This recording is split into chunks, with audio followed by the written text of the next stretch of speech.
The National Council of State has approved the nomination of Professor Joash Ojo Amupitan, SAN, as the new chairman of the Independent National Electoral Commission, INEC. Hi, welcome to What's Happening. These are our top 10 stories countdown today. At number 10, Israel and Hamas on Thursday agreed to a Gaza ceasefire deal to free the remaining living hostages in a major step towards ending a war that has killed tens of thousands of people and unleashed a humanitarian catastrophe. The agreement, which follows a 20-point peace plan for Gaza announced last month by US President Donald Trump, is to be signed Thursday in Egypt and calls for Israel to release hundreds of Palestinian prisoners. At number 9, Super Eagles captain William Troost Ekong says the team's belief and determination remain unwavering as they prepare to face Lesotho in Friday's crucial 2026 FIFA World Cup qualifier in Polokwane, South Africa. Punch Sport Extra reports. Speaking at the team's second training session ahead of the encounter of the new Peter Mokaba Stadium, Ekong expressed optimism about Nigeria's chances, insisting that the squad is united and focused on securing victory. At number 8, the National Association of Nigerian Students, NANS, has warned that it will mobilize students across the country to occupy federal highways if efforts to sabotage private refineries, particularly the Dangote Refinery, continue. In a strongly worded statement delivered during a national warning protest held simultaneously in Abuja, Asaba, and Lagos, NANS President Comrade Olushola Oladoja condemned when he described as a coordinated attempt by vested interest to frustrate Nigeria's refining independence. At number 7, the Kano State Public Complaint and Anti-Corruption Commission has launched a fresh probe into the alleged diversion of over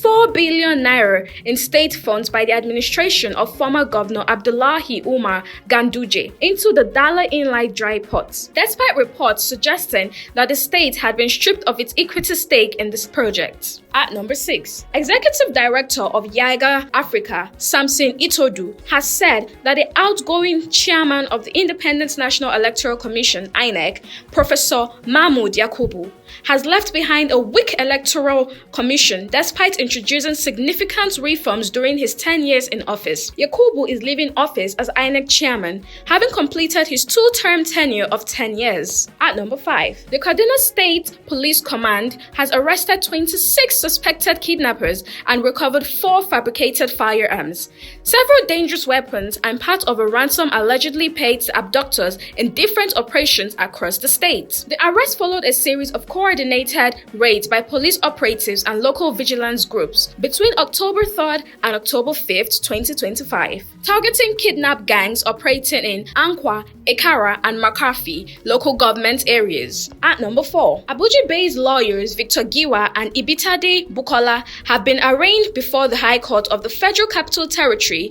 Apo Division, over charges of alleged document forgery and impersonation. The defendants, who are facing a 3-count charge bordering on criminal conspiracy to commit forgery, false personation, and fraudulent execution of documents, pleaded not guilty at all the charges. At number 3, the Independent National Electoral Commission, INEC, has announced a 4-day extension of the ongoing continuous voter registration exercise in the Federal Capital Territory, FCT. This followed a review of ongoing electoral activities during the Commission's 3rd quarterly meeting with resident electoral commissioners, held on Tuesday, October 7, 2025. At number 2, members of the Senior Staff Association of Nigerian Universities and those of the Non-Academic Staff Union, NASU, are protesting at the University of Abuja main campus. The protest is part of the nationwide action decided upon the Joint Action Committee of the two unions at the expiration of a 2-week ultimatum they gave to the federal government to address their demands, which are mainly welfare matters. At number 1, the National Council of State has approved the nomination of Professor Joash Ojo Amupitan, SAN, as the new chairman of the Independent National Electoral Commission, INEC. This was disclosed in a statement by the Special Assistant to the President on Information and Strategy, Bayo Onanuga, on Thursday. He said that President Bola Ahmed Tinubu presented Amupitan as the nominee to fill the vacant position following Professor Mahmoud Yakubu's exit. Yakubu served from 2015 to October 2025. That's all for today. See you next time on What's Happening.